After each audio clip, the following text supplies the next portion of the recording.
take a seat right over there. I'm Chris Hansen. Chris Hansen does not sound like that. Okay, your hair's looking insane on the hat. Like, yeah, there we go. Thank you. You're welcome. You get a haircut soon. I literally asked you yesterday, and you're like, no, your hair's fine. Okay. Well, I noticed it finally today. Anyway, oh my gosh, hello. I didn't see you guys there. Hello and welcome to the We Smell Good podcast. I'm your host, Sophie, and this is your co-host, Brando. What's up? Okay, it is apparently the 1990s. And we are the We Smell Good podcast. Thank you so much for tuning in. We have a lot to talk about today. We've been watching a lot of the new anime that are coming out this season. We saw the Superman movie. Life has just been kicking our butts. Time management is non-existent, but we're trying our best. Speak for yourself. I'm doing well. I'm not complaining. Why are you talking like that? Like what? You're like mumbling. You're like, speak for yourself. Oh, so I really don't know if I caught something or my throat is just like, fudged up, but that thing in my throat's still there. Yeah, Brando, right after Anime Expo, he caught like a cough, like literally nothing else, just a cough. And it comes and goes still to this day, like 3 weeks later. Yeah, I'm just like randomly, like my throat's just full of phlegm and I'm just coughing, and other days I'm just fine. It's weird. Yeah. It's so weird. I mean, did you really go to an anime convention if you didn't get sick? That's true. That's true. And it's weird because I pride myself on having like a really good immune system, and I usually don't get sick, so I'm like, what happened there? You always say that. You're always like, oh yeah, like I don't get sick. Like when I first met him and we first started dating, he would always be like, oh yeah, I never get sick. Like I'm just built different. Like my body just like has a crazy immune system and whatnot. And I swear to God, he's probably gotten sick more than I've gotten sick in the past year. So I think I went a full year without getting sick. Like I'm going on probably a year and a half, almost 2 years of not being sick. That's true. You're doing quite well, but also you don't leave the house, so that's true. It works on your favor. He works with the public, so that's probably why. I literally like on a daily basis meet so many nasty ass people. Like I'm bound to like get sick, but not this often. I think I'm just getting old, honestly. I think my age is catching up to my body. By the way, he's not even 30 yet. Keep that in mind. I'm close to it. He's close to it. Oh my God, you're going to be 30 in October. Yeah, dude. Party on my place. Wow. We're gonna make a theme that's gonna be like my last year, because like everything's downhill from there, so like why even bother?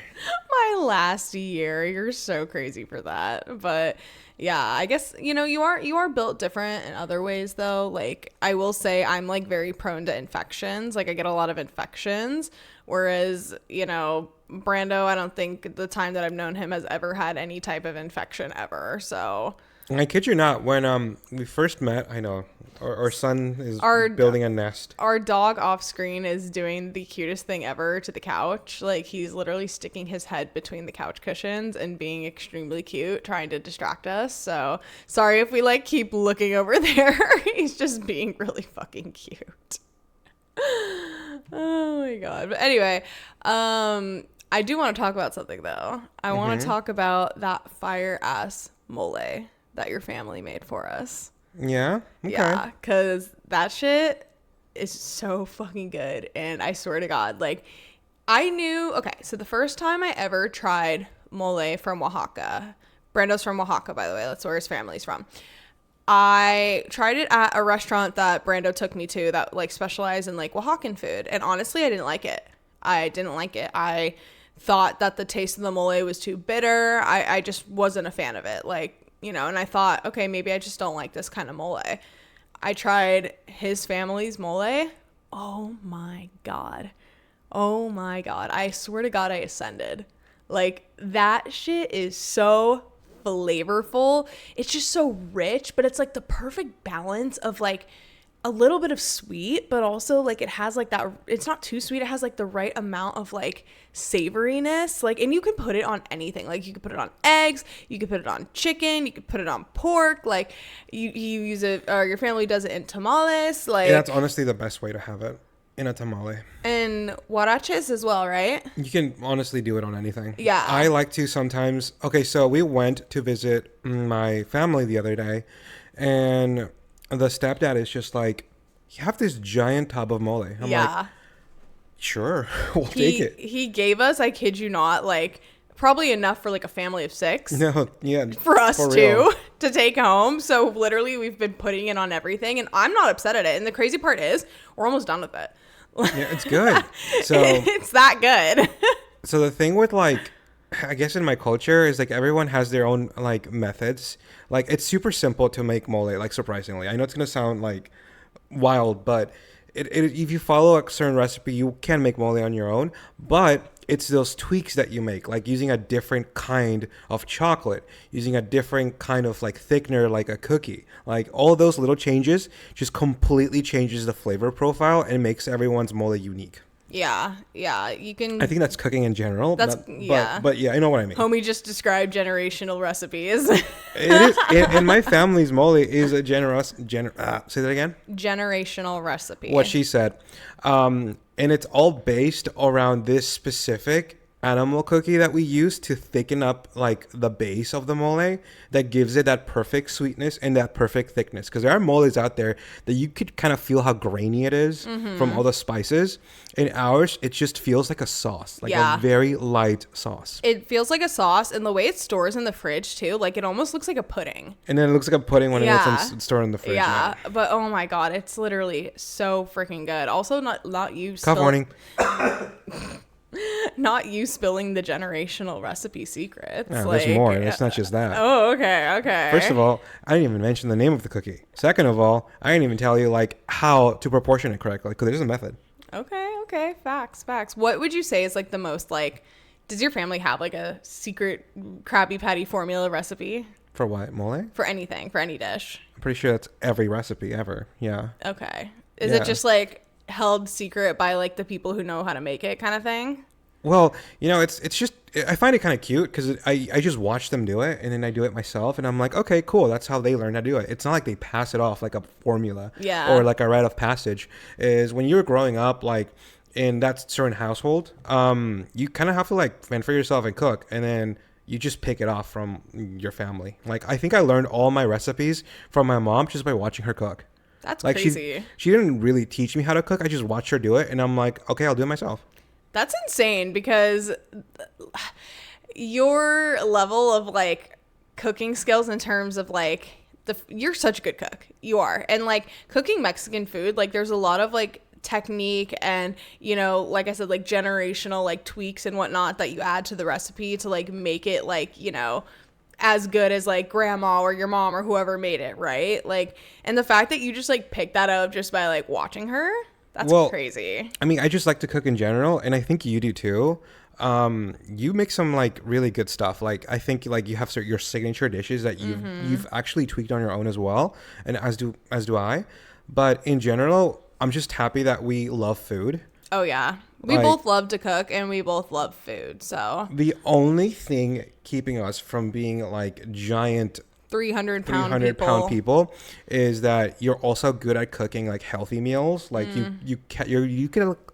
I'm good at making healthy food taste good. Yeah, like you do like calorie deficit meals that like you max out at 500 calories a piece, and it's like super healthy and flavorful. Like you season it quite well, and I can't even complain. Like it keeps us in check. Honestly, we both throw down in the kitchen. If you are lucky enough to, I'm about to say if you're lucky enough to know us or be in our presence, like as if we're, Sometimes. But no, if you're lucky enough to be friends with us and we cook for you, type B is what I'm trying to say. Yeah, like, shout out to those people to join us, dude. Like you literally can make pasta from scratch, like out of nowhere. It's our love language. Yeah. Cooking for people and our friends and family is definitely our love language. I really like cooking desserts. Like that's my favorite thing to make. I love making cookies. I love making like tiramisus or like cakes or brownies. Like I have a sweet tooth, so that's what I really like to make. But I also really like making pastas. I love making, I made short ribs one time for New Year's, and that shit took like, I think it was like 3 or 4 hours, like, but it was like, worth it because it was so good. And like when you're not being rushed to cook, like, and you could just kind of like do it leisurely, like it's like that much Correction. better. I don't rush her. She rushes me. I mean, I want to make that very clear. No. I didn't mean it like, I meant it from like a point of like, if you're like a line cook in a restaurant, like they're being rushed. Or if you're like a mom and you have kids and they're like, Mom, when's dinner? Like, oh my God. I used to ask my mom that all the time when I was a kid. I used to be like, Mom, when's dinner? And keep in mind, she just came home from her like exhausting ass 9 to 5. And like the last thing she wants to hear from me is what's for dinner. And then not only would I say what's for dinner, she would say something like, oh, like pork chops. And I'd be like, ew. Shut up. My family can cook. Don't detonate my mom on this podcast, bro. Just bleep it out. Like I said, I don't really have good like podcasting etiquette. Up next is Brando's social security number now. I don't even know it. Shout out to your mom, okay? I know a lot of good cooks. I know a lot of people that can throw down in the kitchen. My abuela can, make a feast for an entire village. But your mom has got to be like at the top of that list. Yeah. She is such a great cook no matter what she's doing. Yeah. Even when she like throws down on something that everyone in that table is saying like you could have done better. I'm here eating it like, are you all dumb? Like, this is delicious. Like, what do you mean she could have done better? What does that even taste like? Listen, my mom doesn't miss often. She has missed before, and I'm her biggest critic because I'm her daughter. And you grew up with that food, yeah. And if someone, okay, first off, if anyone's like, oh my God, you're such a bitch for criticizing your mom for her cooking, you should be happy she cooked for you at all. If you know anything about my mom, she has no problem criticizing me for my life choices. So trust me, we're meeting at the middle. All right. So, but my mom 90% of the time throws the fuck down in the kitchen. She makes a delicious chicken parm. She makes delicious salmon pasta. She makes delicious prime rib. She makes delicious pies, cheesecake. Like, she also is full Greek. Like, her family is from Greece. Her grandparents immigrated here through Ellis Island from Greece. So, they spoke the language and everything. Like, so she has like Greek recipes. She has the ancestors, I guess, guiding her, whispering in her ear as she cooks, whether it be normal food, like, whatever ass food, or Greek food, because she does make really good Greek food as well. Like, she makes like spanakopita. What else does she make? She makes these cookies. They're like butter cookies. They're called kouladikias. Like, she is really good at throwing down in the kitchen with Greek food for sure. And I wish I knew more Greek food recipes. And I've asked her for a couple of her recipes, just to have like, just in case. Like, I have the butter cookie kouladikia recipe. I just haven't made it yet, but it's on my list. But yeah, my mom throws down. I love to cook, so. No, she's impressive. She really. My mom is next level. Blew my mind with her food, especially that soup that we like. Oh, the avalemono. It's such a simple recipe. I'm a huge soup guy, but for some reason, like, everything about the soup is just fantastic. Oh my God, avalemono soup, guys. It's so easy to make. Like, literally, if you're a soup person, look it up how to make it. Like, it's so easy to make. It's so delicious. Like, if you have a Costco chicken and some lemon, egg, and, some chicken broth or chicken bouillon and some orzo, you can make that soup. And it's so easy to make. But of course, because my mom is Greek, she uses a specific type of orzo that's like the best. Apparently, she's tried all the other ones, like store-bought and whatnot. She specifically gets this one from Amazon because she says it's the best. So I trust her on that. Amazon basic orzo? I don't know. It's like it literally has like Greek lettering on the packaging, and like the instructions are in Greek, so it might be like imported or something like that. I don't know, but it really does make the difference though, because like one time I remember she made it like without it because they didn't have it or it was on back order or something, and I literally was like, "What is this?" I was like, "Why does the orzo taste different?" She's like, "I know they didn't have my orzo. That's kind of what I mean. Like, one tiny ingredient can change the entire thing. Like, yeah, it's really fascinating. That's why I love cooking. No, we both love cooking. Like, and I think that's why you really like Dungeon Meshi, right? Oh my God, yes, dude. Like, that was like a big cooking anime. Yes, absolutely. But in general, it's just a wholesome slice of life adventure, paired with a little bit of food wars in there, you know? Are they getting undressed when they eat, or Bro, things happen when they eat the things food. happen when they eat the food? Oh my god! It's so creative. It's a great show. I still regret not buying that what is The it called? apron. That wrenchy apron, man. I would look so good like just cooking with that thing on. I haven't seen Dungeon Meshi yet, but I'm gonna put it on my list. Bro, your list is just ever expanding. How about this? Wait, can I tell them about? No, you cannot. Why? Wait, what are you saying? My gachapon. Oh no, yeah. I just didn't want you to talk for the next 2 minutes. I really think you should stop adding more things to the list and just work on the list. Because that you're gonna get like to a point where you realize it's like the One Piece effect. There's so many episodes, why even bother? Dog. Like, don't get there. You got to start watching the shows that you've already put in there. And can I be honest? Okay, take the next minute to explain the gachapon machine, and then I'll tell you why I think that needs to be addressed. Okay. So I just wanted to say I will watch One Piece one day. Okay, eventually I'm going to get old. All right, and I'm not going to be By then it's going to be like 2,000 episodes. Dude, by then I'm going to have nothing better to do. Like, dead ass. Like, I'm going to have to stay home and watch all of One Piece.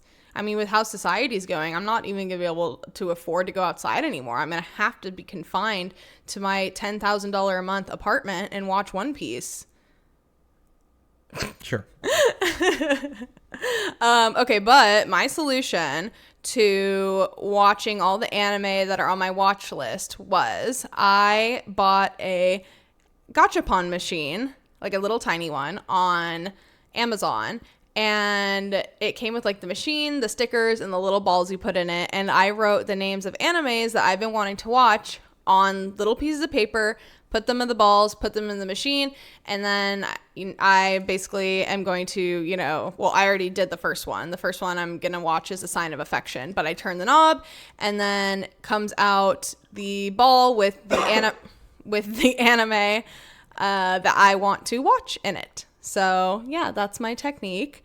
I haven't started watching it yet, so this is the problem, is I have to then execute after that, which is hard because I have so much going on. But I want to try at least finding time to watch at least 1 or 2 episodes a day so I can get through it, because I didn't purposely I didn't put any really long animes on there. Like, I didn't put Black Clover, even though that's on my list. I didn't put One Piece. I didn't put, really long ones, like anything like 200 plus. Like, it needs to have like at most like 50 episodes, and even then that's kind of pushing it. So I tried to keep them down to animes that have like 1 or 2 seasons, and I even put some movies in there too to kind of help me like get through the backlog a bit quicker. That sounds good, right? No, you done? Yeah, I'm done. Cool. Okay, so every like anime season, a new show would come out, and I'm like, Sophie, watch it. It's really good. And she's like, oh, I'll just wait for the whole thing to come out and then just binge the whole thing. And I'm like, yeah, this is the product of that. Like, you're so behind. Like, there are shows out there, Sophie, that need to take priority over others. And you show me a list of shows that you added to the whole gachapon system thing. And I swear to you, I'm like, you can skip some of them. Like, everyone knows already that those shows are not going to do anything for you. They're just going to make the other ones that you really need to get to just take even longer. Well, Keep in mind, every season, this one right now specifically is adding more shows. Like, it's insane. We're watching Gachikura, right? The Summer Hikaru Died and Dandadan, and then I'm going to watch Apothecary Diaries. And thank God, because if this was like 2020 Sophie, she'd say, I'm going to wait for them all to come out and then watch them later. Lies. 2020 Sophie had all the time in the world. And you still didn't do that. Because she was unemployed. I watched a lot of anime in 2020. What are you talking about?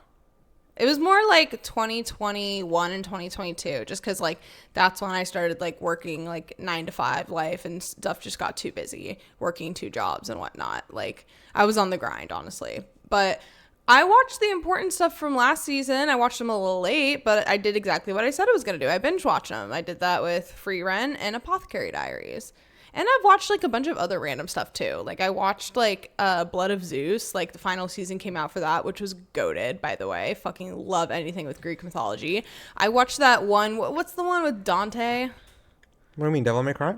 Devil Man Cry. I watched Devil Man Cry. Devil May Cry. May Cry. If you say sorry. Devil Man Cry, baby, it's a different show. Okay, sorry. Devil May Cry. I watched Devil May Cry.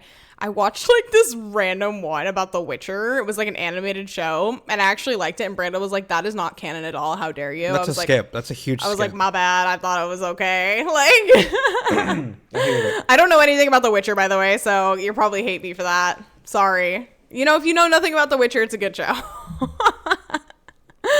Go into it not knowing anything and all of a sudden it's good.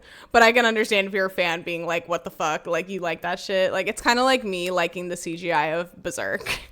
Oh. I knew. Okay. Wait, can I talk about this?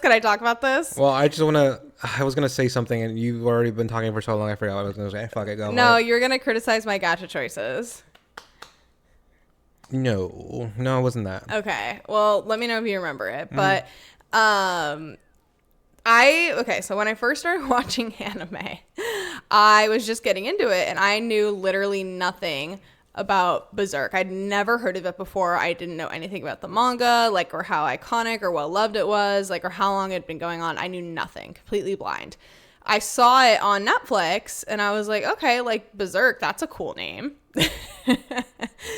I'm gonna watch this. So I watched like the first, like, because they have 3 like movies on there, and I don't know to what point in the manga they go up to, but I watched them all 3 and was like, damn, that was really good. Like, that was gas. Wow. Like, I really like this. Like, you know, the CGI threw me off a bit. Don't get me wrong. I'm not over here like, yeah, it was an animation masterpiece. Like, it was so random at times where it just like randomly had random CGI. But like the story and everything else was good enough to where like I definitely was like, whatever, like I can overlook this. Right. And so I like go online after it's over and I'm like, are we going to get another movie? Like, well, you know, where's more? And that's when I discovered this is like a beloved manga and people hate this, you know, anime adaptation, and that there was like a 90s anime adaptation that people also said was shit. And basically like the worst form of media that you could consume this piece of art in is the CGI Netflix adaptation, which I just loved basically. So yeah, I know. And I've never read the manga. I'm going to, though. We bought the first volume of Berserk. So, and I'm going to read it. The problem does like come from the fact that the manga has like very unique art style and it has an incredible story that really needs to be like, I want to say addressed. If you skip a lot of that and you take corners on like how some of like the pages on the panels on the manga look like, you're gonna lose a lot of the fans. Like, you absolutely will. When I watched it, at first I like completely hated it just because I was happy we were getting something like this. But then when the show ended and shows like, I'm gonna go like Jujutsu Kaisen came out or like Solo Leveling, and you saw their levels of animation, and I was just mad. I was like, why couldn't we get that for like a show like Berserk? Why couldn't we get like the fight scenes, the action, the character designs like those animation studios? Go ahead. Pause. You said Jujutsu Kaisen and Solo Leveling. The Berserk thing came out way before that. I know. Like, I know. I would have rather have them waited. Yes. Okay, so you're telling me for years that you thought the CGI Berserk adaptation was good until you saw Jujutsu Kaisen. No. That was the first anime with good animation that came to mind. I can definitely like find something a little bit more closer to its era. Yeah. But I was just using an example of like an anime that blew up like because of how good it was animated and how good it was directed. Got it. Okay, that's where I was confused. I was like, why did it take you that long to come to that opinion? But okay, I get what you're saying. But no, yeah, you're totally right. And like, honestly, like, you know, now knowing what I know about it and like the art style, because I've seen pages from the manga and everything, and the art style and whatnot, like, damn, dude, that if there is an anime out there that deserves the Jujutsu Kaisen, the Demon Slayer treatment, it is Berserk. And I feel like Sophie's gonna get to the point where she'll understand how like the fans felt when she does read the manga. You're gonna see a lot of stories that were just skipped over that are gonna like kind of make you angry. Like, this should be in the show. Yeah. No, I will probably have that realization, but I have to read the manga first, but good thing we got the first volume at Anime Expo. That's gonna be my thing. Every Anime Expo now, maybe anime convention that has it. I'm gonna try to buy the next volume and so on and so forth, and have like the full set collection. Speaking of anime conventions, this is a good way to segue. Brando and I will be attending Anime Impulse in Orange County. Oh my god, is that coming up? Yes, that's coming up August 30th and August. 31st, I believe. So we will be attending that. It's at the Anaheim Convention Center. If you want to, go and see us and say hi, that would be totally awesome. All Question. 5 of you that probably watch this. Are you gonna cosplay? Oh, I don't know. Maybe one off, one on? Maybe one off and one on, because I normally don't cosplay at small local cons like this. You do, but you do like the hybrid, like low budget cosplays. I do casual cosplays. You take out an anime character and you give it like a casual twist. Yeah, I would do like a casual cosplay. But lately, though, like the past year, maybe even 2, I haven't even been doing that. But that's mostly because I was kind of uninspired. But I did just kind of work my ass off on some of those cosplay wigs. So, maybe I'll reuse them and just do casual versions of those characters. Or, I don't know. It kind of just depends. I'm not going to sit here and do an anime expo where I slave away for 2 weeks prior on a cosplay just for this con. Like, this ain't worth it, But I might do something casual. I don't know. We'll see. But I'm excited for this one because, what's it called? They got Sea-Dog VA to be a guest, which is like huge. I feel like, they've never had that big of a guest before, or maybe nobody that I knew. I don't know. I could be wrong, but that's what I'm most excited for. Hopefully they'll have some good panels too. That's Anime Impulse is the one I don't really look for, like panels. Yeah. I look more for like their, food and their merchandise. Remind me, is Anime Impulse the one that's usually tied with the other cons, like the Sneaker Con, the Asian American Expo, American Expo, and like the trading card, Expo, and the K-pop one, and the K-pop one? Yeah, it's that one, right? That is only at the Pomona location, though. Right. So this one is just Anime Impulse. I believe so. Interesting. I believe so. I think the only time it's tied to the other conventions is when it's with Asian American Expo in Pomona. I love the Asian American Expo. It's one of my favorite things about the whole Anime Impulse and all of these combined. Yes. Basically, there's this like entire con dedicated for like Asian merchandise. Asian American Expo, baby. Like, you go in there with $20, you're gonna come out with 2 bags full of ramen and like the entire zombie apocalypse survival kit. Yeah, like literally every time we go. So they have a lot of like vendors like come in from like Asia. So they have like noodle vendors, sauce vendors, like drink vendors, snacks, like also like electronics too. Like they had like a beauty, massage wellness chairs. Oh, the massage chairs are so insane. Beauty, wellness, like pretty much anything that you could like buy over in Asia, whether it be like China, Thailand, Taiwan, Japan, Korea, like literally there's probably more, by the way. That's not all of them. Yeah. But those are the ones I can think off the top of my head. But they will have vendors from there, and they give you, it's like almost like Costco too, because they'll have samples for you and like tons of samples. Like, and not only that, they have all Asian food vendors there on the outside, like actual food vendors that are local to the Pomona, Orange County, and LA area. And they're like some of the best ones. Like literally some of my favorite food vendors. Like I always go for the tteokbokki. Yeah, the creamy spicy one. Oh my god, I always look for that vendor. And then what's the other one? The smell of the skewers is just everywhere. So your mouth is just watering, trying some like lamb, some pork. Yeah. Oh man, yeah. The skewers are gas. Like everything's pricey. Don't get me wrong. It's all kind of overpriced, but you have to look at it this way. You're helping out a small business vendor, and also like, it's gas. Like, who cares? Oh yeah, it's like there's no taxes involved. You give them a crisp 5, and they give you the set that they're selling with. You're gonna see a lot of like flavored things that you didn't know even existed. Yeah. Like Lay's cucumber flavored chips. Yeah. Like what?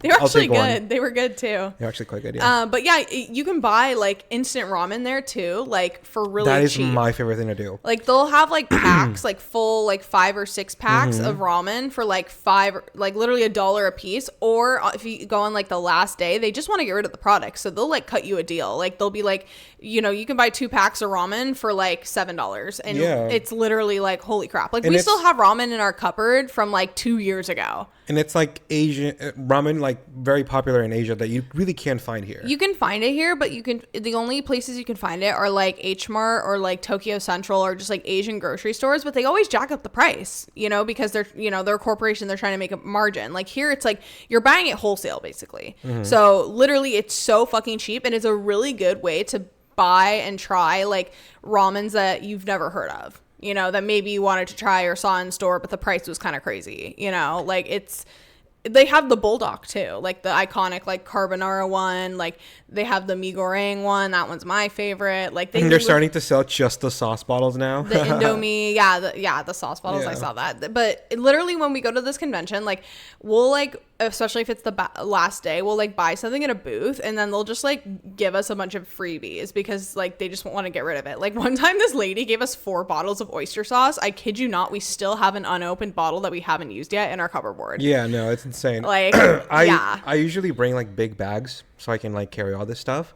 And the last time I was at this specific event, I saw someone with like one of those little pull carts, and I'm like, yes, that's what I need to do. Yeah, like, I was gonna say struggling here. Those like grocery carts that like, you use to bring your grocery into the apartment, like bring that. Yeah, those pull carts, dude, because I was struggling to carry everything. Yeah. It's just so much. Your bag gets heavy quick there. And you're like, oh wow, you're spending a lot of money. No, not really. You're really not. Like No. you probably spent a lot more first off at Anime Expo. And like this is like more unique because it's like I'm not pulling up, pulling out from Anime Expo with like all this, new stuff that I haven't tried before. That's like, Asian companies and whatnot. And like, I don't know, maybe if you are Asian, like this stuff is not new to you, that's like, I'm sure if there was like Mexican American Expo, we'd probably be like, yeah, we know what most of this is, or you probably would. No, but it's hard. You're walking through the aisles and you're hearing them like completely like they're talking like they're in a, what is it called, like a market. Yes. Shouting out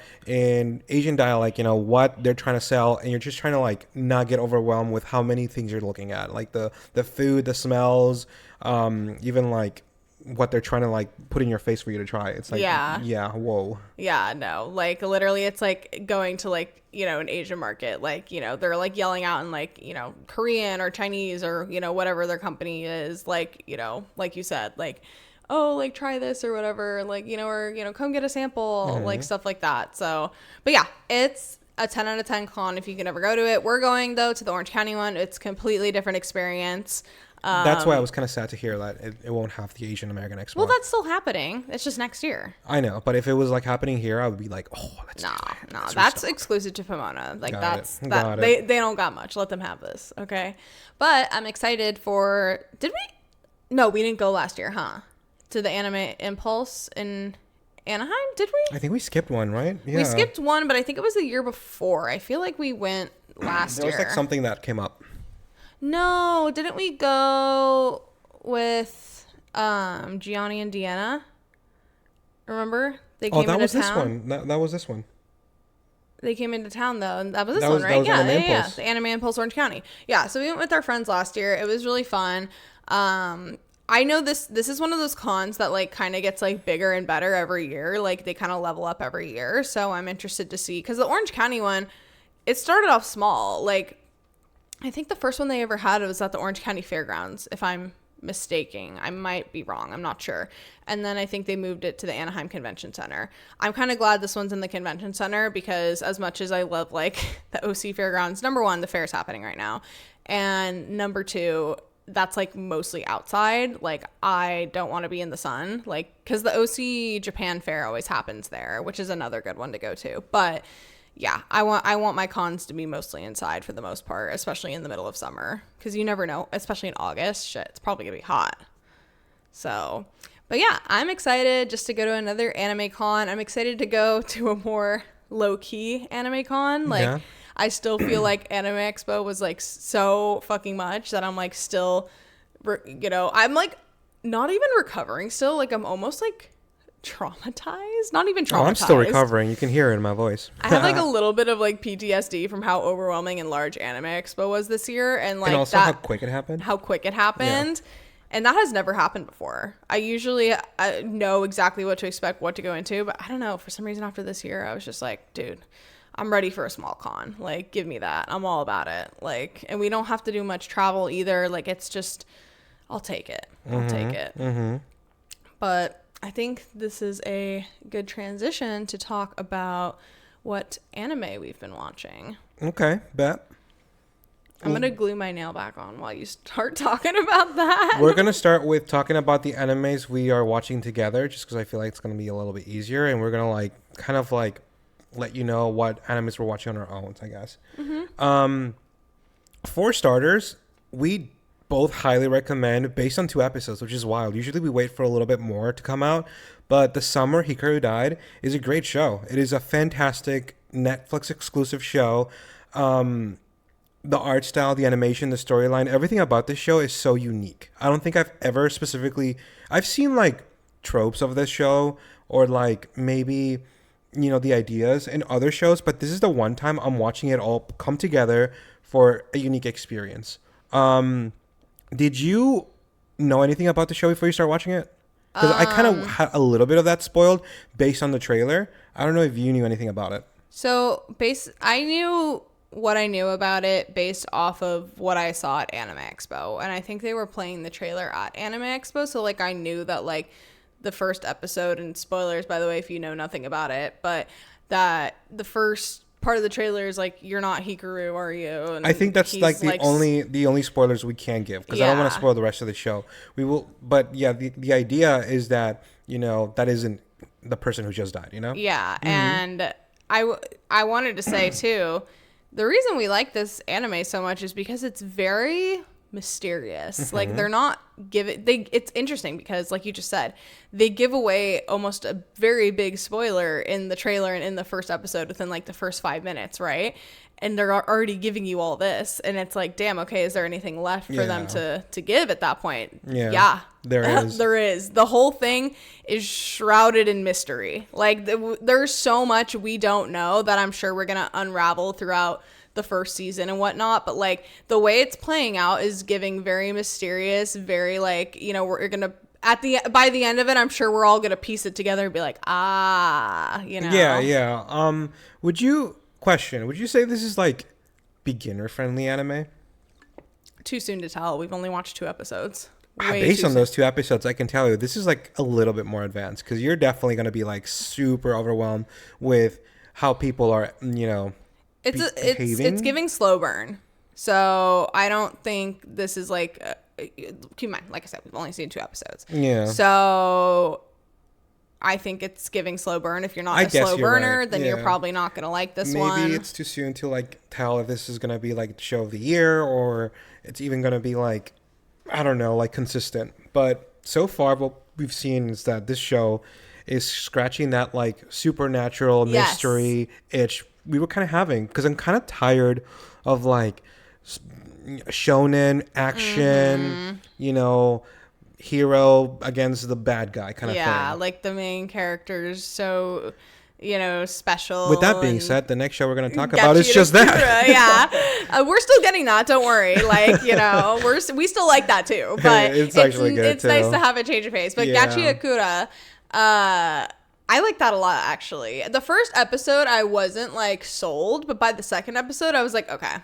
I get it. As soon as that guy with the umbrella come in, and then you were like, smash, and I'm like, bruh. No, literally the minute I saw a hot blonde anime man, I was like, actually, I'm gonna watch this whole thing. Like, and not only that, he has, like, tattoos. I was like, yeah, who is that? So, I do want to say that this show does give me, like, Studio Trigger vibes. I don't know who's it's animated by. If it's Studio Trigger, I'm gonna be like, whoa. But, you know, like, what's the show? Kill la Kill. That animation style where it's just very, like... I'm gonna look up the studio. Is that okay? Yeah, go for it. I mean, I would be shocked if I got this right. But the character designs, it just reminds me of that. And in the story itself, it's quite interesting because you're getting a new world now. So usually one of my biggest like concerns with new action shonen is their world building. Like, okay, how are you gonna make this interesting? Like, we've already seen pretty much everything, you know? And they're like, why don't we base everything around trash? Right. It's like, oh, you know what? Studio Bones. Bones. Okay, I can see that. Oh, they're doing a good job then. Yeah, they're a great studio. So I'm actually They made happy my to hear favorite that. anime of all time for sure. They did? Yeah, they're the ones who produced Eureka 7. Really? Yeah. Oh my god. Okay. No wonder this is gas. Yeah, interesting. I didn't see that coming though. I just realized I didn't put Eureka 7 in my gachapon machine. No, it's, thank God you didn't, and I'm glad you didn't, because if you watched that show and you told me you hated it, I would file for divorce right there on the spot. Honestly valid. So, if you told me you hated Nana, I'd be like, actually, I'm going to kill you. Yeah, no, this is the one show that when you watch, like, I was like this when I had you watch Star Wars. Like, I was like, oh, I wonder if she's like wifey material. And then you finished it and you were like, okay, her reaction wasn't like super negative, but it wasn't like positive either. But like, she kind of gets why people love this show. So I'm like, okay, I'll let it slide. Did you say Star Wars? Yeah. Dude. Like, you had the same emotions like we all had when these shows were coming out. These shows, I keep saying shows, the movies, but there's like a lot more content that, you kind of understand why Star Wars is so great. Like when you watch The Mandalorian, like when you watched, I watched all of Clone Wars, and this is one of my favorite animated shows of all time. Star Wars exists as a medium, it's not supposed to be like, oh, just the movies. It's everything, the games, the comic books, the side stories. Lego Star Wars. Yeah. Well, I will say my favorite piece of Star Wars media is The Mandalorian. So I'm sorry, I don't really like the movies. Like what are the prequels or the original or the sequels? Which ones? I don't care about the sequels. I don't care about the prequels. I definitely don't care about 7, 8, and 9. Yeah, you really don't care about the movies. The movies just don't do it for me. Like they're fine. Like like Brando said, I see the hype, especially for like the first 3 original Star Wars movies. Like, there was nothing back then. Like back then that was peak. Okay. Yeah. You also have to take into account the era they came out. Exactly. But like watching them now, they're pretty campy. Not gonna lie, like literally, like this lightsaber and the space wizards and laser swords. Yeah, these special effects in the first, even just the first Star Wars movie, they kind of got better. I think either by the second or the third, I can't remember. But the first movie was rough. I remember, like at one point, Luke Skywalker literally just like does like a Jedi jump or something, but like you could just see that he's just being pulled on a string and he just shoots straight up like so aggressively and unnaturally that I literally cackled out loud. But yeah, I don't really like the Star Wars movies, like any of them. Like I would never sit down and be like, oh, I really want to watch, the Star Wars movies. Like, no, I've seen them all once, probably never again. Mandalorian, I would sit down and watch Mandalorian again. Like I would. Like I love Grogu. Speak for yourself. Like some of those Star Wars movies, like it's just a great story. The fight scenes are cool. The soundtrack is fantastic. Actually, it's one of like the best. The score in these movies just will outlive some of the movies, in my opinion. Yeah, I wasn't. Sorry. And watching Revenge of the Sith, the third one on theaters, just reminded you why these movies are great. Like watching it with like your friends and watching it in like a crowd full of these like Star Wars fans, and we just like, we've already seen this movie maybe like 100 times, yet we're here like excited for what's coming and what's happening. It's a thing. No, and I wasn't, when I watched these movies, like it's not like I was watching them and I was like miserable. I wasn't like, ugh, fuck, this sucks. Like I was just like, that was just the last 3. Yeah. Well, no, I actually, we all were. The last 3 movies genuinely made me mad. They made me mad for Star Wars fans. You literally felt pity on us, and I'm like, yeah, that was us, dude. I can't even imagine, like, paying money to the fact that you guys didn't get a new movie for so long, and they're finally like rebooting the series. They're giving you like another 3 movies that are happening, and this is the slop they give you. They give you a giant platter of poopy and say, "Here you go, enjoy." There's more coming. Yeah, and then the best part is like the first movie of the third one, they really were like, let's just remake the first Star Wars movie, like, which already it's like fine, like whatever.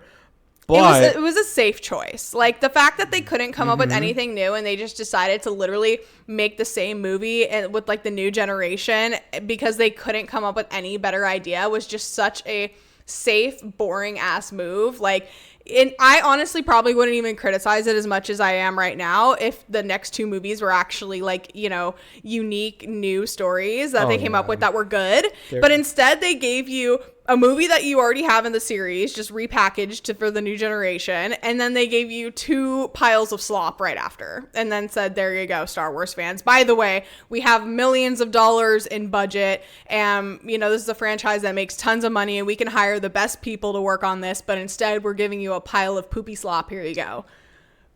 Dude. How funny is it that they're also, like, not listening to the fans? Like, there's a petition out there to completely retcon these movies because they're so fucking bad. They should be. These movies are fucking awful. They're literally horrible. Can we start over? Like, this is actually, like, disrespectful to not only, like, the people who've already worked on these series, but the characters themselves. No. Like, what is it called? Character suicide or something? Character assassination. Character assassination. Yeah. Like, why are you doing this? No, these movies were fucking awful. Like, dead ass. But when the third one came out, it was that meme from, like, The Simpsons, like, stop it, it's already dead. You know? No, literally though, like you know, like I said, I watched the first 6 movies and I was like, whatever. I get why you guys like it, whatever. I watched. You said whatever to Revenge of the Sith. That's wild. I say whatever, and then I watched the last 3 and I was like, actually, I'm pissed off for you guys. Like, as someone who, you know, because I've been there. I'm an Avatar: The Last Airbender fan. Skywalker, what are we going to do? The kid literally jumps like, oh fuck. That's the funniest part in the whole series. Hilarious. But no, I was gonna say I feel for you Star Wars fans because I myself am an Avatar: Last Airbender fan, and you know, I was so excited when I was a kid that, you know, The Last Airbender was coming out, and then I went and saw that movie and it was fucking trash. So, you know, why would you bring that up? Oh my god. No, but I felt for you guys because I was like, damn, dude, I only had to experience that like once. Like, you guys had to experience that like multiple times. I would rather watch the last 3 movies on an endless loop than watch Avatar's, what is he called? It's called The Last Airbender. What's the director? M. Night Shyamalan. M. Night Shyamalan's Avatar, like, one more time. Like, that movie is the worst movie ever created. That is the worst movie ever created. Honestly, if you at least you can watch Star Wars and make fun of it and laugh how bad it is. But this movie it's sad. No, if you want to extort me for money, tie me in a room and just put that on loop and like make me watch that, and I'll just give you all the money in my account because I don't ever want to watch that shit. Like, that would be torture. We're getting sidetracked so hard. We were talking about anime. Yeah, right? what? Yeah, Gachi Akuda. Good show. Right. Good show. Episode 2. We loved it. I can't wait for episode 3. Dan. Okay, so I read the manga before the anime came out because I wanted to, like, I don't know, I think I was like really into like how the designs were looking, and I read like the description. It's about aliens and like superstitious folk tales, you know. So I read the manga and I'm like, I'm excited for this. Yeah, this is gonna be good. It's gonna be real good. Spoiler alert, it's good. It's good stuff. I actually just watched the first season of Dawn. I finished it like a week ago. And dude, I'm not gonna lie, that first episode, it's so weird. This show is weird. I turned on the first episode and I literally almost turned that shit off. I was like, what the fuck is this weird ass horny shit? It's like, so I was like unapologetic too. I was not about it. I was like, this is fucking weird. But then I was like, you know what? Put on my anime veteran, you know, badge, and I said, you know what? I'm going to give this a chance. I'm going to power through this because maybe there's something good at the end of this fucking weird ass episode, because who am I to judge? Okay. Like I said, I've watched a lot of weird shit as an anime fan. All right. But I'm glad we can talk about that first season. Spoilers for the first season. Like, everything had a purpose. It wasn't just weird for the sake of being weird, you know? And that's what most people, when they watch anime and they get put off by like some fan service, there are times, rarely, I'll give you that, but there's a reason for it. I think people are put off by it because it's not necessarily fan service. It's more like, you know, essay, you know, because like, do you know what essay is? Like, yeah, but like okay. Generally, I'm like, making sure. Wait, let me finish. Go ahead. Let me finish.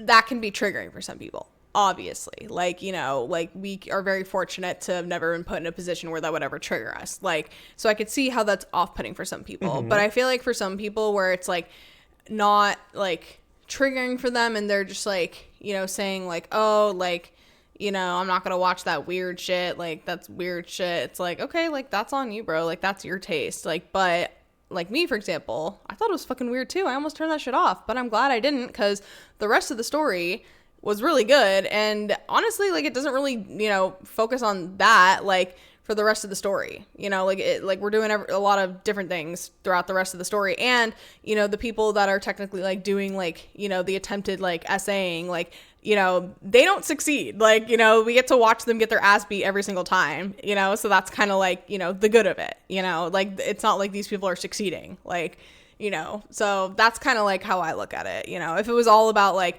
you know, that, and then like the bad guys were like constantly like succeeding, then it'd be like, okay, I don't really like that. But it's, number one, it's not a part of the main story, and number two, it's like we get to watch these people doing that get their ass beat. So I don't know, I kind of like that. Yeah, I mean, yeah, I wasn't like super hung up on all those like scenes because they were just scenes. I'm more invested on like I said, like the world building. Yes, I'm more invested on the characters. I really think there is a problem with the current, you know, demographic that watches these shows, and they get so hung up on like one tiny thing that ruins the entire show for them, when in reality, like, I get it, maybe there should be like a trigger warning, or we can even take that whole scene out, but it shouldn't just stop you from like enjoying the show in general, because that is not what the show is about. Like, I honestly don't know a show out there that is their whole purpose, just to have like a show about essay. I don't think it exists. Redo of a Healer actually would be that. I take that back. That show doesn't exist. Yeah, no, we're not going to even talk about that. Changing the subject immediately. But I will say, Dawn to Dawn, I very much enjoy the characters and the world building. Like you said, I think it's so funny because it's like, you know, it puts two concepts together that shouldn't go together. Exactly. Like Ghost and aliens. Normally it's like pick one, right? Like if you're going to make an anime about Ghost, or you're going to make an anime about aliens. And the fact that they kind of put it together cracks me up. Like, you know, because it's very much like, you know, there's like a telekinesis aspect to it, and then there's like a almost supernatural like a supernatural technological ghost powers, and there's like curse powers. The really interesting thing about the show too is, like, I'm a veteran anime viewer. I've pretty much seen a lot of things. Like, I've seen a lot, and God, I'm just happy that I'm finally seeing something like pleasantly new. Yeah, no, I agree. This is something new finally. Like, literally, I feel like there's so much of the same, like whether it be isekai, shonen, like this is something where like I went into it and was like, I don't even know what's about to happen. And like, you know, even when they introduced like the ghost and the alien concepts, I was like, this kind of seems like a lot. Is this going to work together? And then they would have like the most hilarious scenes, like the alien, like, you know, abducting the cow, you know, which is like an iconic, like, you know, like joke. Because it turns out their blood is made from milk. No, their blood is milk. Their blood is milk. Yeah, the aliens. And it's like, oh, okay, that explains a lot. Yeah, good, cool stuff. Yeah. Hold on, give me a sec. Yoshi, stop. Sorry, everyone. Our dog was licking herself in her private areas, and I was trying to focus on the conversation, and I just couldn't. Yeah, we're trying to record a podcast here, my guy. I'm like, girl, go in the other room if you're gonna do that. But yeah, Dawn to Dawn was a pleasant surprise. I actually ended up liking it a lot. I really like the dynamic of like the main character guy and the main character girl. And it's funny because I normally don't like the whiny main MC, but he's not like too whiny. I don't know. Like, oh, sorry, hold on. You have a hair on your face. He's not like too whiny. And I think he, you know, he compliments the tsundere girl well. Okay. I like them. Yeah, no, one of my favorite things about the show is actually all the side characters. Like, I just, the side characters, in my opinion, like, make this show so much better, because I'm not usually like a main character type of guy. I care about the cast, you know, like the supporting crew. Mm-hmm. And like the granny, oh my God, what a unique character. She's so unique. Okay, that's all I'm going to say. She's so unique. Oh my God, please. Yeah. He's keeping it so PG for y'all, by the way. Like, literally, the minute she popped up on my screen, I was like, Granny? More like mommy? More like, is that like, I literally was like, GILF? Question mark? Like, she is so fucking hot. Like, oh my God, I want to cosplay her. Yeah, like Silky, like at first I hated her character. I'm like, okay, cool, we have a villain. Yeah. But then like, the next episode, I'm like, wait, I like you so much. Oh my god, I did the same thing for Gigi too. I was like, at first, I was like, I don't like the earrings, the charisma, but then I'm like, wait, he's actually really funny and really cute. Damn it, like Yeah. it kept happening for this show. Every character, and you haven't seen the whole thing as a manga viewer, reader. I have like the knowledge of what's coming up. It's only gonna get better. Yeah, this show does a really good job of like when they introduce a new character, like you're like, I don't know, I'm kind of unsure, and then all of a sudden you're like, fuck, I love them. Yeah. Add them to the list. Like, I love them. Sign me up. Sign me up. Yeah. No, definitely. I'm excited for this season. So we originally wanted to watch this, especially with our other friend. But you kind of jumped the gun on season 2 and you already started without us. So like now we have to catch up. And I'm like, okay, I think I'm gonna have to like bail on the idea of watching it together, and we just have to like catch up, you know? Yeah, honestly, I think we have to. Like, you know, this is a good time to segue into this is what I want to talk about. I need to do better at making time to watch anime. So unfortunately, I'm going to take every chance I get, you know? So that's kind of how my train of thought was with like Dandadan. I was like, okay, I just finished season 1. I know the first like 2 or 3 episodes are out of season 2 right now. Like, I'm just going to go ahead and keep watching them. Like, because I don't have a lot of time. I don't. Oh my God. Like, my schedule is so fucking full. So, you know what? If I'm actually sitting down and watching it, like, and I have time, like, I'm going to. Like, I'm sorry. I still have this whole puzzle I need to build, but yeah, anyway, long story short, I have a lot of anime on my list. I need to make time for it, so I'm going to take any chance I get to, you know, watch anime. Yeah, and that's completely fair. I'm excited to see if we're going to watch it together or not. Like, just Dandadan and Gachi Akura and Hikaru. Those ones, Hikaru and Gachi Akura, I do want to watch with you. Okay. Like, wait for me on those. As for the rest of the anime season, now this is where it gets really exciting because there's a lot of shows out there that are like coming back. I'm specifically talking about Call of the Night. Oh my God, this show is phenomenal. I know nothing about this show, so I almost don't want you to tell me anything. There's nothing I'm going to say about the show other than the fact that I started watching this show when it first came out. I only got up to episode 3, and I don't know, I think my brain turned off or something because I completely forgot to finish it. And season 2 is currently coming out, and I went back to finish it, and I'm just like, am I dumb? Am I dumb for not finishing this show? Like, what was I doing? Someone died or something, because I do not remember why I stopped watching it. The only thing I will say, this show, one of my favorite things about this show is it was created off a song. Like, this What do you mean? Like, there's this popular anime band called Creepy Nuts, and one of their songs is called Call of the Night. Got it. Okay. So this anime director said, could I make an anime about that song? Oh, that's so cool. And the band said, yeah. What a fun concept. That entire anime was created off a song, and they kept putting the band on their intro, on their outro, throughout the episodes. Like, one of their tracks would come up, and Creepy Nuts is notorious for being like one of the best like rapping hip hop style like Japanese, you know, music artists out there. But they also have like a little bit of a rock vibe to them, right? Very little.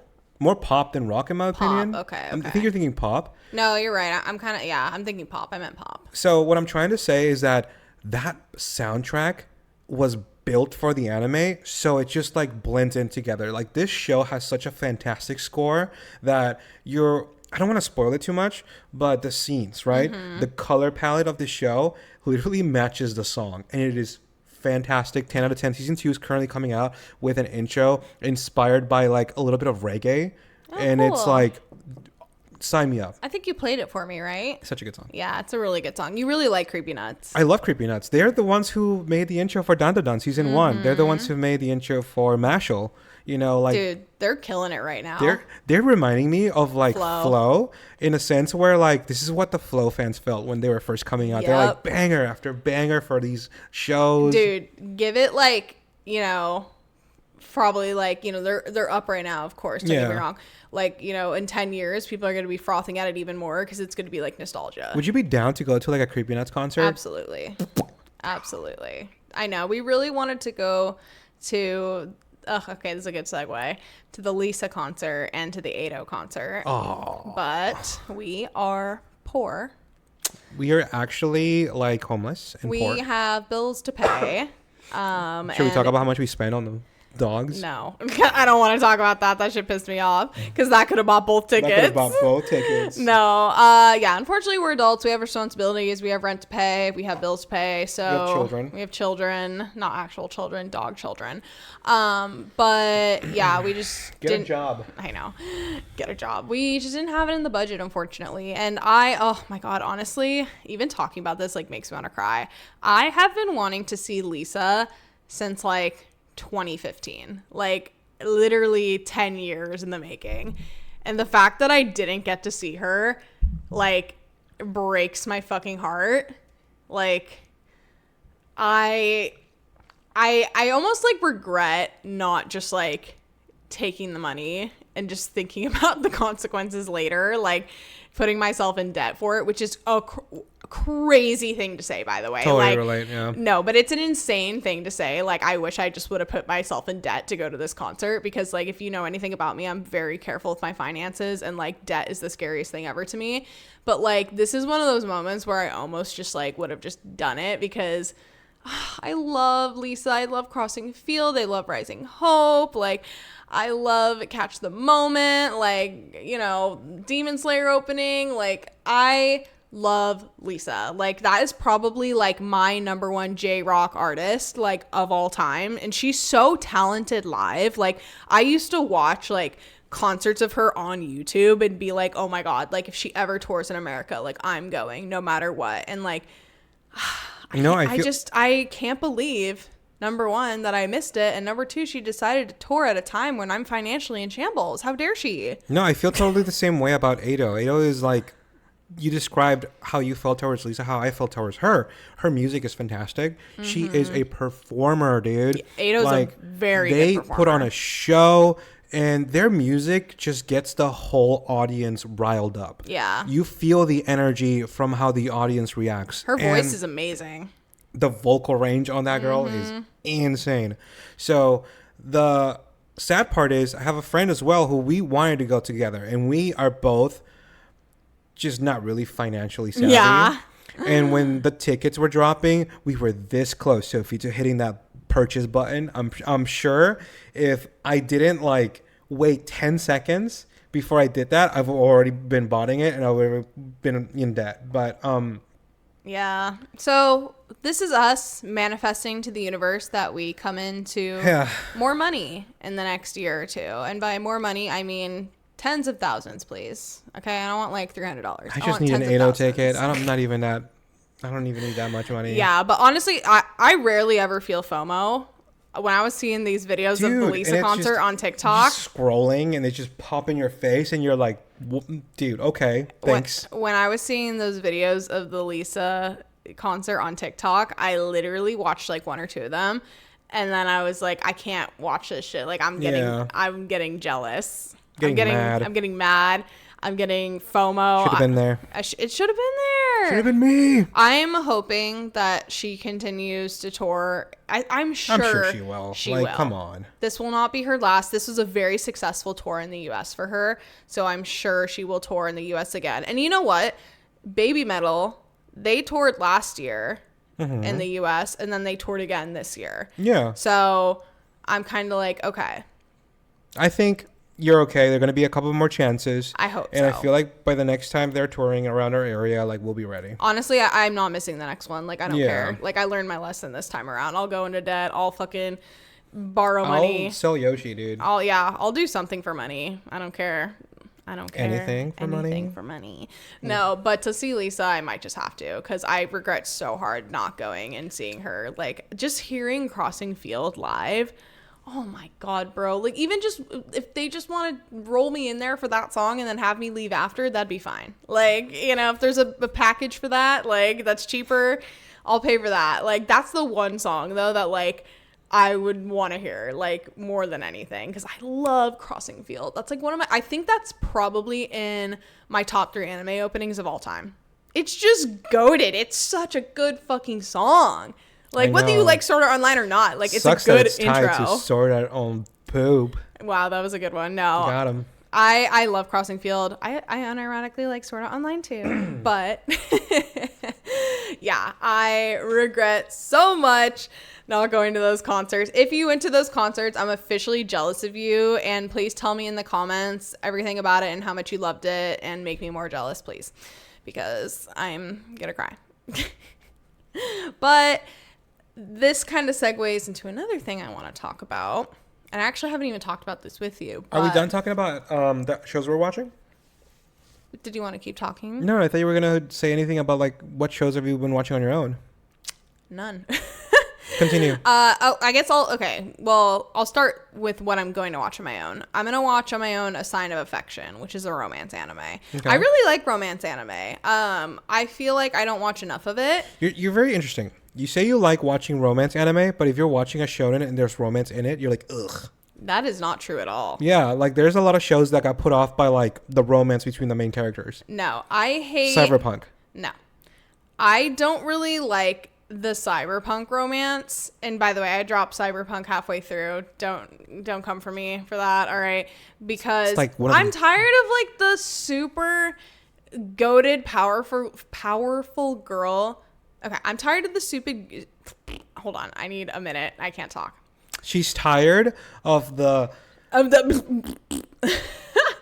super... No, let me say it. Okay. I'm tired of like the super OP powerful... Are you gonna interrupt me? No, it was a tag in. Go ahead. Okay.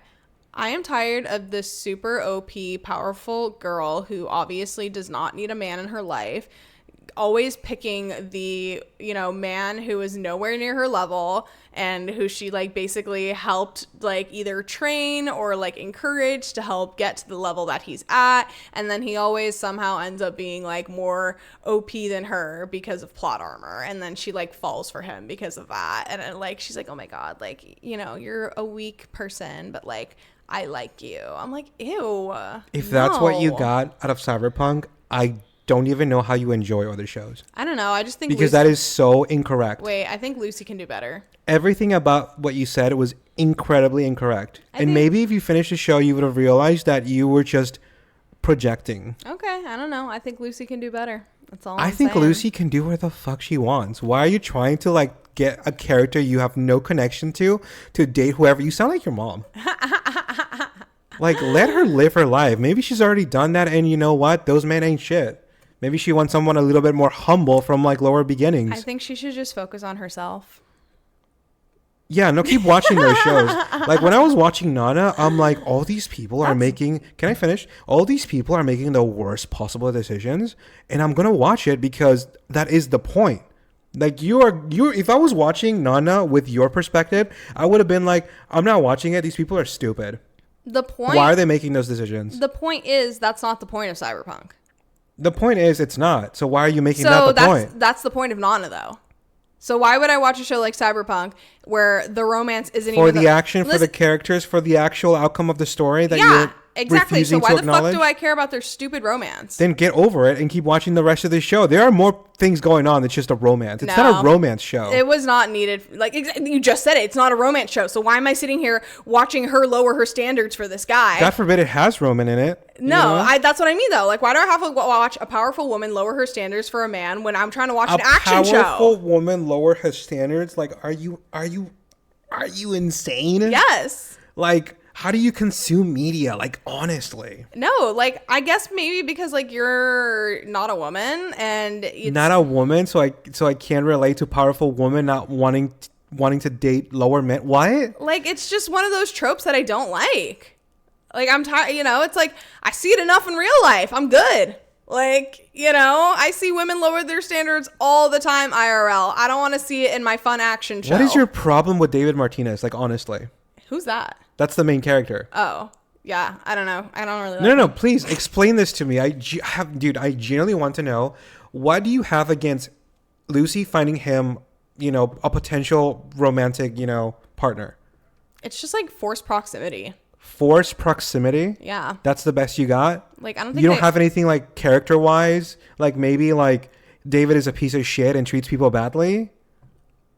No, he seems like a good person. No, and then why? Like, explain this to me. Because in my opinion, there was just no need for the romance. Like, I'm here to watch the action evolve, and you're feeding me this dumbass romance story. Like, And not only that, you're feeding me this thing where it's like these two people have nothing in common, and she would never go for a guy like him IRL. So what are we doing?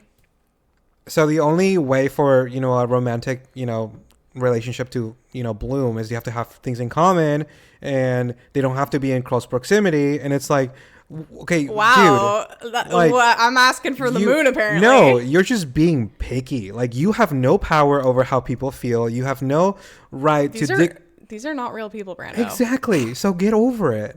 Finish the goddamn show and find out how wrong you are. All right, Christ. fine. I will. Ending on that note. Wait, I wanted to talk about what I'm watching. Okay, you interrupted me. I have to. It's important. It's related. All right. On that note, during Anime Expo, they announced a second part to the show. Mm-hmm. So I am super excited for that because I'm hoping, that they continue the world building of the Cyberpunk franchise. It's one of my favorite franchises of all time. Do you know what happens to like the main character? I don't know of the anything show? that happens. Perfect. Okay, I'll end it there because I don't want to spoil it. Continue. But anyway, I'm gonna be watching A Sign of Affection, which is a romance anime, where romance belongs, and I'm excited. I've heard good things about it. I don't really know anything about the story. Like, I like to go. Okay, so in case you haven't noticed yet, anyone watching, I love to go into animes completely blind. The less I know, the better. Okay, Eugene. That's a good one. Tame Impala call out? No, that was a good one. But yeah, I feel like it's better that way. That way, like, I don't make like assumptions or have any like, pre-existing notions about the, anime or whatnot. So I try to like, keep as much spoilers, and not even just spoilers, but like even synopsises away from my line of sight. So I just go in and I take it all in, and then I can form like, my best opinion about how I felt watching it or whatnot. So I'm excited. As I mentioned with my Gachapon machine, I put in a lot of romance animes in there. So I want to get more into watching romance animes. I love watching romance animes though, because I love like, just sitting on the couch watching it, and then something like happens, and then I'm like, and then I like giggle and kick my feet, or I can't stay quiet watching a romance anime because something you are like all over the place. No, because something like somewhat cute or spicy or wholesome will happen, and I literally will scream. I'll be like, ah! Like, or I'll be like, oh my god, like, ah! Like, I can. You would think I'm watching like, a peak action anime with how vocal I'm being when I watch romance anime. Like, it reminds me of like when I was growing up and my dad used to watch sports and like yell at the TV. Like, that's literally me watching romance anime. Well, I'm hoping the main character isn't overpowered and the other character isn't, because you probably hate it. Oh my god, that's another thing. You know what's funny? I'm talking. Yeah. That's another thing about romance anime that I like, is it's just normal people just falling normally in love. There's no normal in love. There's no you have like a Disneyland fucking take on romance. It's weird. Fuck me, right? Yeah, like, fuck you. Like, it's not how shit works, bro. It's not real life. I don't exactly. That's why I watch it. Like, I'm like, dude, this type of romance doesn't exist in real life. You're missing the point. It was literally a call out to tell you how none of this is like so fucking serious, and I don't know why you take it. You're literally being salty about romance anime for no reason. You're literally just shitting on it because I dropped Cyberpunk. That's literally it. Because of like the main character likes like the other character, and the other character is like so powerful. All right, change the subject. You're just being annoying. Like, I just don't want you to embarrass like the viewers. Like, oh my god, bro! Like, oh have yeah, some taste. all 6 of them that are here. Yeah. Sorry, they're gonna be guys. like, wow, Sophie watches anime in such a very interesting way. Yeah, you do too. I just watch it. I just enjoy it. Yeah, you watch some interesting animes. That's for sure. I watch a lot of things. Yeah. Yeah. Tell them about so and so's dog. Oh, what about it? What's that one called? A daily life of her name's dog. Whatever. It's like a anime where like the main character gets turned into a dog, and it's like super fucking weird. Like, it's one of those shows where it's just living rent free in my head, and I can't do anything about it. I mean, I walked into it. I could have stopped at any moment, but do you ever watch Brain Rot? Yes. And you just can't stop? I watch reality TV. It's the same thing. It's It's the same thing. But it's so bad because it's like with the powers of animation, you can do anything. Literally, you can do anything. No, I that's why I don't fault you for watching animes like this, because I'm like, dude, it's like a weird guilty pleasure. It's research. Like, humans are weirdly attracted to watching trash. Like, it's, you know, it's like a car wreck. You know how I can tell a good show from a bad show? Because I know what a bad show looks like, and that's what I'm doing. I don't get what that was. Like when I watch trashy shows. What about it? It makes the good ones even better. Oh, okay. Yeah, no, that's kind of true though. No, yeah, it's literally what I do. Like if I was watching peak anime like all the time, I would eventually hate it, and I'd be like, these shows suck. Your standards would be too high. Yeah, exactly. Okay. You have to like balance it out. Like you have to know what the bad things are so you can like tell the good ones apart. And also, it's like just funny to say like that you did watch that anime because it's like so cursed. You know, it is cursed. Like, it is incredible. There's an anime out there about like quintuplets falling in love. Quintessential quintuplets. Yeah, falling in love with the same person. There's like animes with like, you know, I want to say like, what's the one where they fight with their butts? Yeah, Keijo. There's like a Keijo. It's like sumo wrestling, but with butts or but something. With butts, yeah. The horse. The horse. Oh like, my god! Wait, can we talk about the horse girl anime? I just want to make it a point that, dude, there's a lot of things out there. Okay, so like. Wait. Okay. This is where I'm a little confused. Is the horse girl? I know it's a mobile game. Is it also an anime? No, it was an anime first. It was an anime first, yeah. And then they brought out the mobile game. Yeah. Yeah. I'm gonna need to watch that peak. Oh yeah. Like that shit is so fun. Like this is exactly why I don't fault you for watching these weird ass animes, because the horse girl one, it has for a minute there. The horse girl one has piqued my interest. I am so intrigued, and the fact that they are all named after actual horses and like stuff in the anime happens like that happened in real life, to the actual race horses is so fucking funny to me. Like, oh my god, like we really will greenlight anything. We'll really greenlight anything. Like, I 100% am going to be tuning into the Horse Girl anime. I might even play the mobile game. Can you imagine if DraftKings had like, you know, putting like, you know, a bet on Horse Girl racing? We've had this discussion before. If there was like a area in Vegas dedicated for like anime gambling, like they would be the most profitable gambling area of Vegas. Imagine like a Genshin Impact like slot machine. Yeah, imagine like a gachapon like system with actual money. Yeah. Like those little balls. Yeah, like and they give you like $1 or 50 cents or something. And then you open it, it's a deed to a house. Yeah. Bitch. Oh, that's so funny. Yeah. Okay, Squidward. And then, you know, the racetrack area with the racehorses, they're all anime girls. Oh my God, are you kidding me? Like, do you want my money or not, Vegas? What are you doing? Hit us up, because we know how to make you even more money. Also, the horse girls are so cute and adorable because they all have their own characteristics and their own, like, design. I just think it's so fucking funny, like dead ass, like because the horse girl thing, it like, you know, when you grew up you all knew this girl who was like some white girl who was like weirdly into horses, right? Like we all knew her, and you know, at recess, like, you know, we might play horses, but she took it like way too seriously, right? All right, like this is why I didn't have friends in high school. What is this? This was at high school. This is like elementary school. Oh, elementary, my bad. Yeah, same thing. Like, you know, so the fact that there's like a whole ass anime of like these actual horse girls, like, bruh, peak 10 out of 10. Like, you know, because technically, like, what are they called, like when they're half man half horse? Centaurs. Yeah, right? centaurs. Yeah, centaurs exist. So somebody really said, okay, centaurs, except anime girls. But they're not centaurs. No, I know, but like, you know, it's like kind of like, no, they're not full centaurs, but they said, okay, like, why can't anime girls also be horse girl type things, you know? Sure.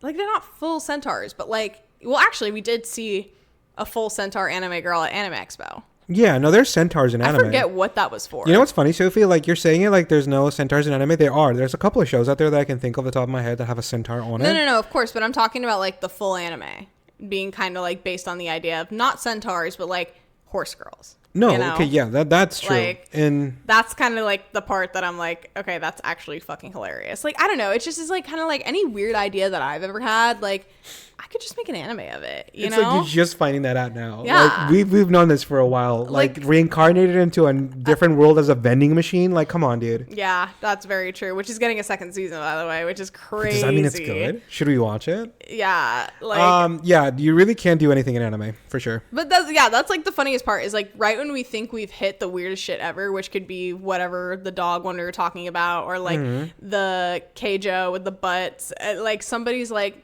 What is the weirdest horse anime girl. you've seen? Like the one that you're like, whoa, this is like the one you were talking about with the dog. Like for me, I don't think I've because if you think Daily Life of, I think it's Inuzaka as Inuzaki. dog is the weirdest anime I've ever seen, you're wrong. No. Honestly, I don't think I've seen anything even remotely close to any of those. And if I have, I'm just not like recalling it. I would have to sit here and think about it. Okay, never mind then. Yeah. So, but I don't think I have. But I feel like I have. I don't know. Like, what would be the weirdest shit I've seen? I don't know. All right, I don't know. moving on from that I'll segment. come back to you on that. Yeah, sure. What are we talking about? Something about We were talking horse about girls, horse girl. gachapon. Gotcha. This is our weekly yap session, so we don't really have a what plan we're here. gonna watch moving forward. Okay, or what and we're you said you were currently gonna watch watching. that romance one. Yeah. Other than Call of the Night, I don't think there's anything else I need to watch. Oh, Apothecary season 2. That's right. Yeah. Maybe we'll watch it together. Oh, you just finished season 1 recently. Oh, I loved it. It was so cool. Yeah, It was tell everyone how much you liked good. it. It made me angry. Why? You're telling me Solo Leveling got how many nominations? Apothecary got 0, and Fury could barely even make it into like the first place. What Apothecary is going got on? nominations. They just didn't win anything. Yeah, They like won one thing, and it was like a whatever ass award, and I can't remember what it was. what's her name? Mei? Mao Mao. Mao Mao. She's such a character. I love Mao Mao. Like, oh my god, was that show fantastic. It was so fun to watch. And also, this is coming from someone who has like 0 knowledge about Chinese history or their society. Yeah. And I'm learning new things, and I'm like, whoa, China back then went wild. Yeah, like with the concubines and like the different levels of like, royalty and whatnot. I was gonna say like yeah. structure and like Structure, their yeah. social Hierarchies. Also like their what they wear. Yeah. Like I'm loving it. I'm loving Yeah, no, it does a really good job. I love history. So like the history aspect of it, like, the way they like, incorporate that into like the rest of like the world in terms of like mystery, like the part that like, and this is a spoiler if you haven't seen it, where the powder was poisoning the concubines, like that was like a crazy like plot twist obviously, but it's also very historically accurate. Like back then they would use makeup with like lead in it, and they wouldn't know that there was lead in it, and it would poison people, like people would die and stuff like that. And it's just so like, it's cool how they find a way to like introduce like actual factual things from that time point in that area and like incorporate it into like the mystery and story of the show. Yeah, times were different back then. Like just seeing how these characters, just to them this is normal. Yes, it's just insanely fascinating to me. It's like, wow, like the different times, dude. And they do a really good job because obviously like if we really were to look back and like that time period in China, like for example, like the emperor, he has his concubines, and like in the show he has like that really young concubine, and like the show does like a good job of being like, oh yeah, like the emperor's not interested in like a concubine that is that young, like ew, gross kind of, whereas like in real history that probably wouldn't have mattered. Yeah, no, they literally say that for people like who are picky about like, oh, like essay and stuff, like they don't want to upset them. But dude, this is reality. Like, this is like, this happens. In reality, that's what would have happened. No, exactly. So, but because when I don't know who said it, I think it was like one of the side characters made a comment just like out of nowhere. I went like, sure, Sure, buddy. Yeah, exactly. Or the fact that like the emperor and his concubine, like they had a girl, like, and he was spending time with like his daughter and the concubine. Like, let's be so for real. No emperor would give a shit about his daughter. He wants a son. Oh, absolutely. So that's the main purpose of having more than one. Exactly. So that's why it's like very much like, I like how though they like do a good job of like glossing over that in a way that's like, okay, we're in a happy little fantasy world here. We don't actually have to think of like, it's not like Shogun where it's like very much shows you the harsh realities of what it's like in this time period. And for women. What's funny, I completely disagree with you there, because I see through it and I can tell like this was written in a way that it doesn't sound awful and it makes it more welcoming, but you can see it. Oh, definitely. You can absolutely like break the illusion of like the fun colors and the characters pretending this is normal, and you can see like there's a lot of suffering. Oh, yeah. There's a lot of injustice, and there's a lot of like horrors that happen in the show. Definitely, I agree, but they don't touch on all of it. Is my point. And what I'm saying, like, I don't think it needs to be, because you can see it. Yeah, there's a good balance is the point. Yeah, okay. No, I'm excited for season 2. I can't wait to watch that. But I think that's everything we've just been watching like around this time, Yeah. That's pretty much, I think that's everything, honestly. Yeah. I'm just happy that, after Anime Expo, it like rekindled my passion for watching anime. Like, I feel like I was getting more like into video games like Marvel Rivals and those like survival craft games that I'm really addicted to. But after Anime Expo, I came back going like, dude, I can't wait to watch anime. Like, I can't wait to indulge myself in a new world and see what happens. I completely agree. I feel the same way. And it inspired me too to want to play Genshin Impact more again. Yeah. Okay. I feel like I fell off on Genshin Impact. Like, I was like kind of over it. And then, I kind of got back into it a little before Anime Expo, but then I just like ran out of time to play because I was working on the cosplays. And then now, like, when I saw the booth at Anime Expo, I was like, damn, bro. I love this is shit. the Anime Expo effect. Like, once you go there, it reminds you what your hobbies are, and then you come back like ready to do them all over again. The marketing worked, baby. The marketing does work. It does, man. Subliminal messaging. Play Genshin Impact. We're a bunch of nerds. We're a bunch of weebs. Oh my god. Anyway, I think we should wrap it up there. I think we've said enough. Yeah, sounds good to me. I feel like maybe we'll have like something planned for the next episode. Like, I really want to do or like 6x6 or 3x3. 3x3. Sorry. 6x6. I'm Make it 6x6. Or we can do like some anime recommendations or like our favorite animes, and we should have like something planned for next episode. I was gonna say, I think we're ready for the 3x3s. Yeah. So we were initially holding off on the 3x3s because, number one, we wanted to like get this podcast right, like, because we didn't know what the fuck we were doing in the first few episodes. So I kind of feel like now we kind of have like, our bearings, and I think we're ready for like a 3x3 episode. What do you think? What were you gonna say? I was gonna say like maybe we should start like with movies and then anime. No, we got to start with anime. We need to have like rules too, because I can't just like like is Avatar an anime? No. Is Castlevania an anime? You know what anime is. Obviously, that would not be in a 3x3. Exactly. It has to be made in Japan first, with Japanese being the main. Right. thing. Okay, cool. Fuck me. I wanted some clarity. Yeah. Okay. Just wanted to ask. And then, we could do a 3x3 for like American media too. Like, that could be the next one. Like, yeah. But we're starting off, I think, with the anime 3x3. Dude, doing your top lists is just always like a good, fun thing to do. And then, it shows you like what kind of where we stand. Yeah. It'll give you some insight into what our taste is and whether or not you agree with it or like it, or. I don't care if you don't agree with it. I don't care. Yeah. It's my list. Or maybe if you can relate to us or not, or it'll kind of give you an insight too into like to the time period in which we started consuming anime, because there's definitely going to be a lot of like nostalgic picks on there. You know what's funny? Every time I see like someone's like 3x3s, I always think to myself, like, did you make that with the intent of like either showing off or trying to recommend anime to people? I really think your 3x3s are animes that are special to you. Yeah. Like that you enjoy, because there are some people who put like the dumbest things in there. No, I'm like, not they put Jujutsu Kaisen, Demon Slayer, Solo Leveling, and I'm like, babe, I guarantee you don't like any of those. You have to remember that that's like all they've seen. I know. And it's like, I just in my know opinion, you can't do an anime 3x3 unless you've been watching anime, or unless you've consumed like probably like 50 or more anime. Like, it should be illegal to have like all action in your 3x3s. Like, that's what I'm saying. Yeah. I mean, listen, because I put my 3x3 together actually like right when we started this podcast. Oh, did like, you? Haven't even started. In anticipation for this no, episode.